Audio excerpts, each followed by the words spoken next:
Hey, what's up, everybody? It's Wednesday. It's that time again for Clutch Sports Talk with me, Ryan Flowers. Got a great show for you guys in store today. Hey, I want to talk a little bit about Tua and his first start in the NFL last Sunday. Also want to go in a little bit about Darryl Morley. He just took a job as a senior executive at the Philadelphia 76ers, and there's some trade rumors going around. I'm not sure if they're true or not. And then lastly, I want to talk about Cam Newton and his struggles recently.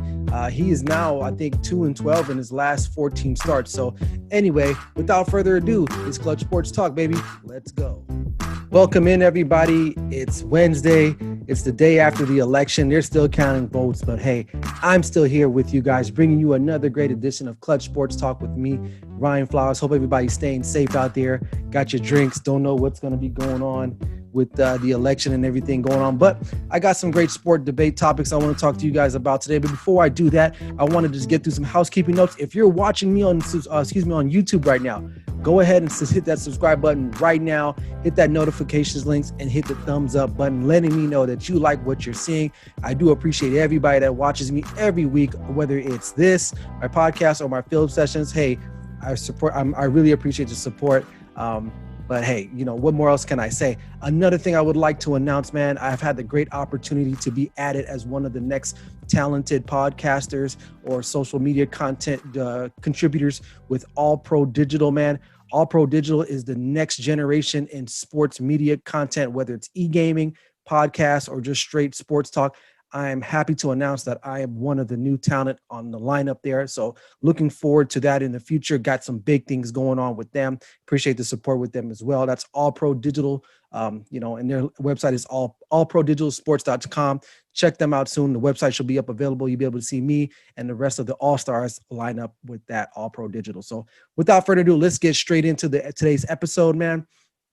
It's kind of slow this week for me, I guess, in a sense where there were some things I wanted to talk about, but mainly one of the first things I do want to get into NFL related is Tua Tagovailoa. I can never say that dude's name right, but you guys know what I'm talking about. He was able to get his first NFL start this past Sunday.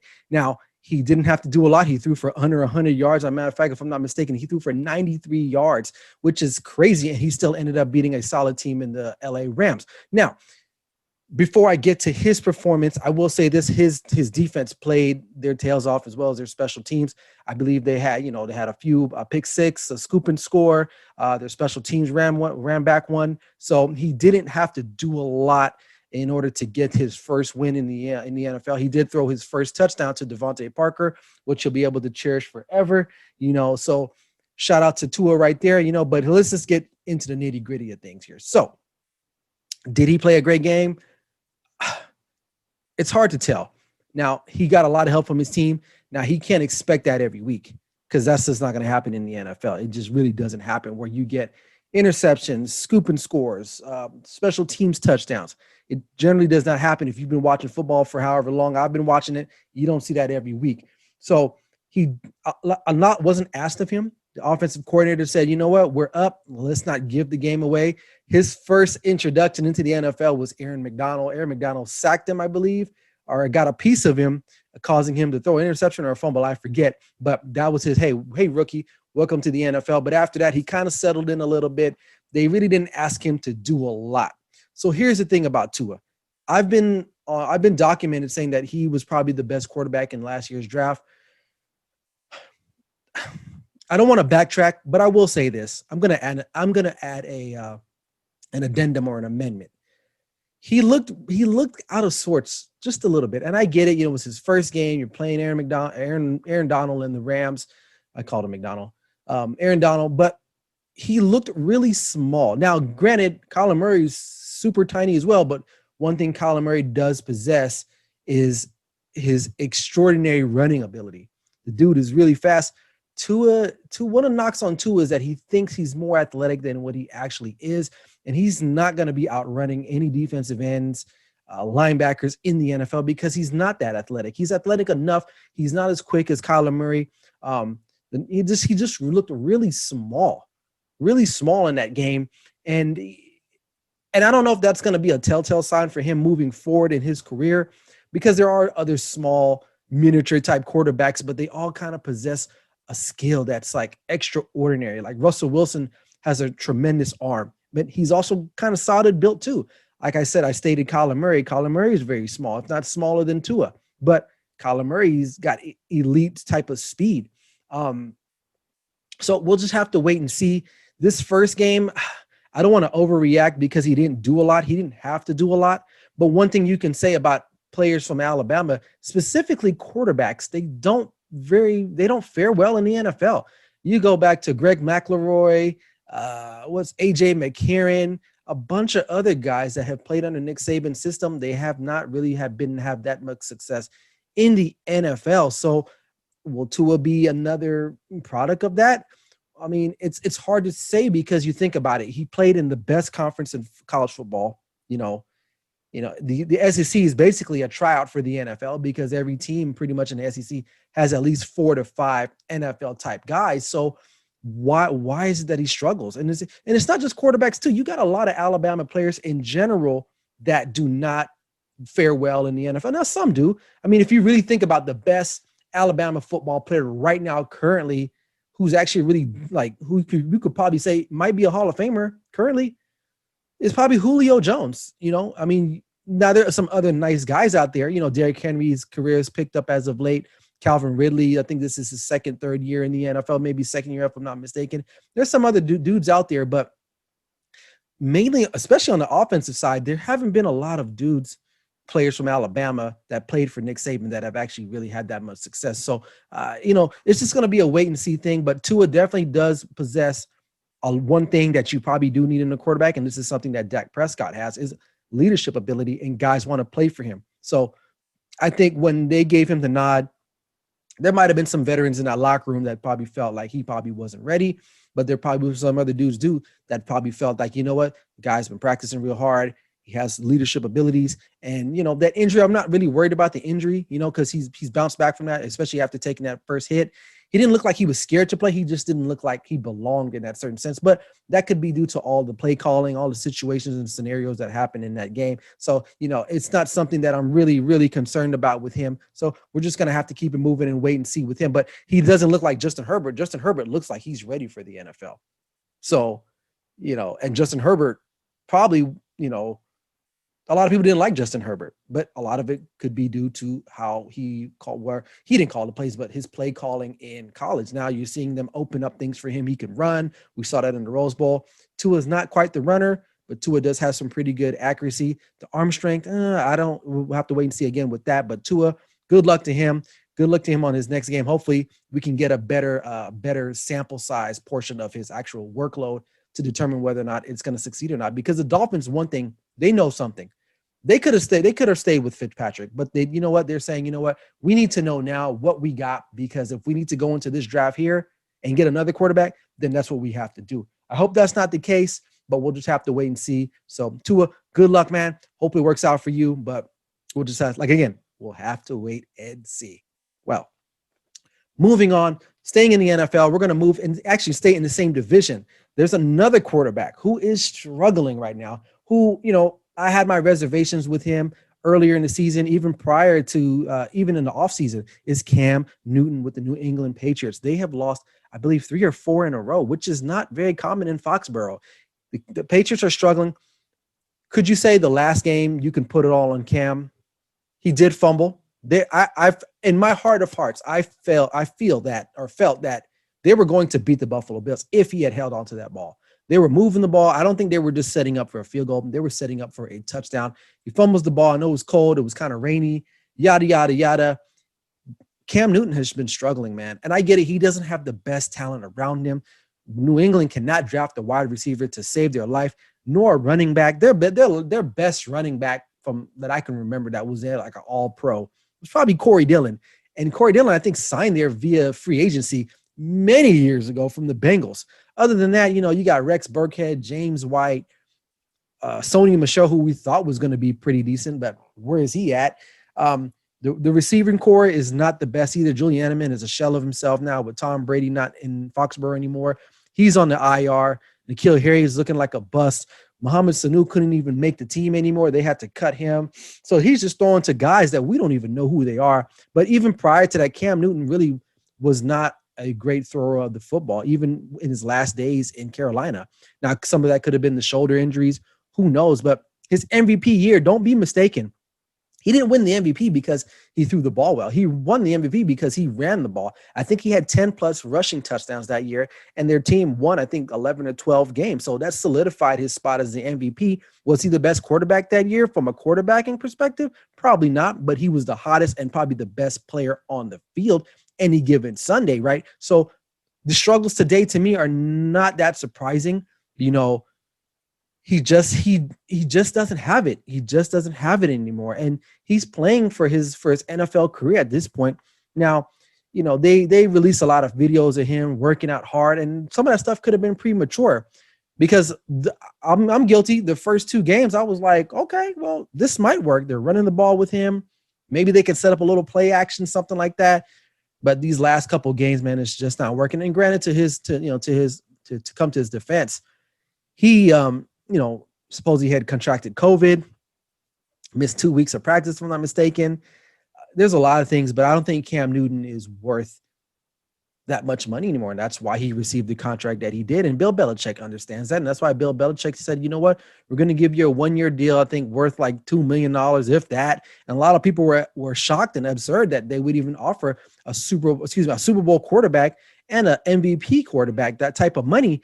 And well, the facts is that he's not the same guy anymore. He's not the same guy.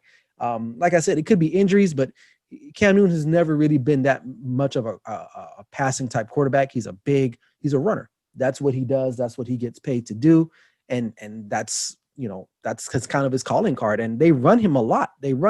And they bit him in the butt, Sunday. He ended up coughing up the ball, but I won't say it's all his fault because Bill Belichick does have a hand in player personnel decisions. But I think New England and Bill Belichick understand that this year was going to be a rebuilding year of some sorts. You had a lot of players opt out because of COVID.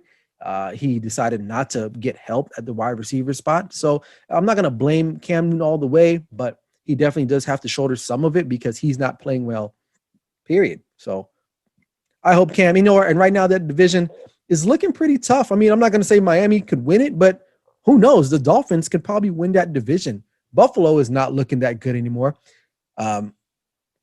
Josh Allen's kind of regressing in some sorts. I mean, a lot of people had him MVP beginning of the year, but I was like, let's pump the brakes on that. Like, let's be real. One thing about the NFL season, you have to take it within increments because 1 week, one team plays good, another team plays bad, and if it flip-flops the next week, it's a marathon. You have to take the average. And right now, Josh Allen, to me, is an average quarterback. But Cam Newton is probably the worst quarterback in that league division right now. And that's including Sam Darnold, who I think Sam Darnold is better, but Sam Darnold just doesn't have talent as well too. But that's another debate for another time for another show. So Cam, man, hopefully, man, he can work it out and they can do something and make a run. If not, they might be in the running for one of those high draft picks to get one of those, I think 5 or 6 top quarterbacks. Maybe not Trevor Lawrence, but there's some other good guys coming out in the draft. And Bill Belichick understands that. And Bill Belichick needs that too. Bill Belichick needs to start winning again because if not, it's going to make it seem like Tom Brady was the reason why they won all those Super Bowls. But we'll just have to, again, wait and see what happens with Cam Newton and the New England Patriots. So, that's where we're at with that. I've been saying that a lot today, but that's where we're at with that. So cool. Moving off football, we're going to jump into a little bit of the NBA before I get up out of here. So for those of you who don't know, Darryl Morley resigned as the GM, I think, and president of operations from the Houston Rockets, and he took a job with the Philadelphia 76ers.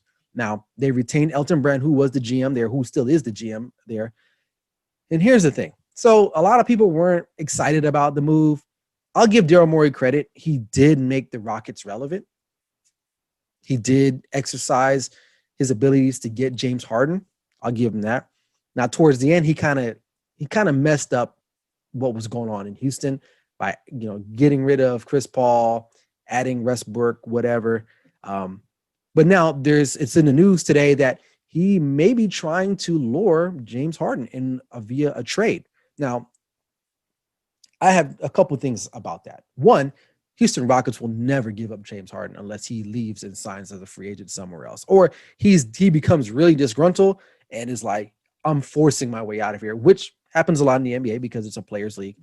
But Houston will never get rid of him. And if they do, they'd be stupid to do that because he's your best player. He's still one of the best scorers in all of the NBA, regardless if you don't like him or not. He's one of the top scorers in the NBA history of all time. So they won't get rid of him. And then the other thing, why would the Rockets want to even take any trade? What do the 76ers have to offer the Houston Rockets? Well, Ben Simmons. Sorry, can't shoot. Ben Simmons is a nice piece, but he's not a championship caliber type piece. So, okay. So for sake of argument, let's just say this trade does happen. Darryl Morley pulls this off because, I don't know, he's Darryl Morley, right? They get him. They fit him with Joel Embiid. In theory, it could work because now you have a shooter that can space out the court. But Joel Embiid thinks he's a shooting guard as well, and he likes to play outside on the perimeter instead of in the paint or in the block. So, and Joel Embiid actually isn't healthy all the time. He does have major health concerns. So that scares me if I'm a fan or an owner or anything like that. How would it work? Because without without Joel Embiid, it doesn't really work. James Harden can't do it all by himself. It's apparent. He's a guy that he gets worn down in playoff games because everything has to go through him. And you can't rely on Joel Embiid to be there night in, every day, and night in, because he's not a guy that plays 82 games a year. So, and then possibly with this shortened season coming up here that they're going to be voting on here soon, if I'm not mistaken, next week, the season might start in December. Is Joel Embiid ready to go? Granted, he probably wasn't doing much anyway in the bubble or prior to the bubble, but still, so Darryl Morley, they hired Doc Rivers, which I guess works out for them. He's just another retread. My feelings on retread coaches is just kind of like, I'm over it. Like these guys, but I'll give Doc Rivers some chance because he did win not a national championship. He did win an NBA Finals with the Boston Celtics a long time ago, and he did kind of bring the Clippers back into relevance. So I'll give him a pass on that. We'll see how it works with him and Joel Embiid. But the Joel Embiid, Ben Simmons thing is just not working. That team a year or two ago was primed to be a championship contender. They had great shooters. They ended up trading away some guys. They let JJ Redick go. Now you have a court full of non-shooters. And Ben Simmons and Joel Embiid, who've made a few three-pointers now, think that they have the confidence to do that night in and night out. It's not the case. So they're one piece away, but they gave bad contracts to Tobias Harris, he's an NBA journeyman. So Darryl Morley has to come in there. And one thing I will say about this with Darryl Morley, he's not afraid to shake things up. He's not afraid to shake things up because this current roster has nothing to do with him. Now, he's going to look at it and he's going to say, well, we need to get rid of this guy. And Elton Brand might feel some type of way about it because he orchestrated this current roster. So there might be some heads, combining there, whatever you want to call it, bumping. But ultimately, Elton Brand reports to Darryl Morley. So Darryl Morley will get the final say-so on this roster. Now, I think he's going to make it a spitting image of what Houston was. So they need to go out and find that James Harden-like player. So don't be surprised if they do move Ben Simmons. They're not going to get rid of Joel Embiid because he can score. And he can score in many different facets. Ben Simmons really can't shoot that well. So he's easier to move. So they might try to move the Tobias Harris contract and some other guys on that team that, they gotta get rid of and they gotta add. So I heard Drew Holiday is on the block from New Orleans Pelicans. Maybe they can get a guy like that. We'll just have to see what happens with the NBA season. But Darryl Morley, good luck, man. Good luck trying to resurrect that team because they pretty much destroyed that team. And I felt like the Sixers a few years ago were one of the better teams in the NBA. But Elton Brand, I don't know what the hell he's doing. I'm surprised he even has a job to this day. So good luck to the Philadelphia 76ers. And that's it. So that's all I got, man. It was a quick, short show today. I had a few topics I wanted to get off my chest. But other than that, I appreciate it. Everyone, keep looking me up on Instagram at clutch.sports.talk. You can find me also. I write vlogs. This is not vlogs, blogs for lksportswriting.com. I got a great article that's coming out today actually about the problem in college football, which I kind of touched base on it last week. What else I got going on? Also, allprodigitalsports.com. You can look me up there, catch my content. Film session every Monday. I don't know what I'm going to do next. I'm debating. I might do Russell Wilson. Who knows? We'll see how Sunday games go. But other than that, man, I appreciate you guys. Keep subscribing, hitting that thumbs up every day, all day. What more else can I say? This is Ryan Flowers, man, with Clutch Sports Talk. Never settle till the work's done. I'll see you later, guys. Peace.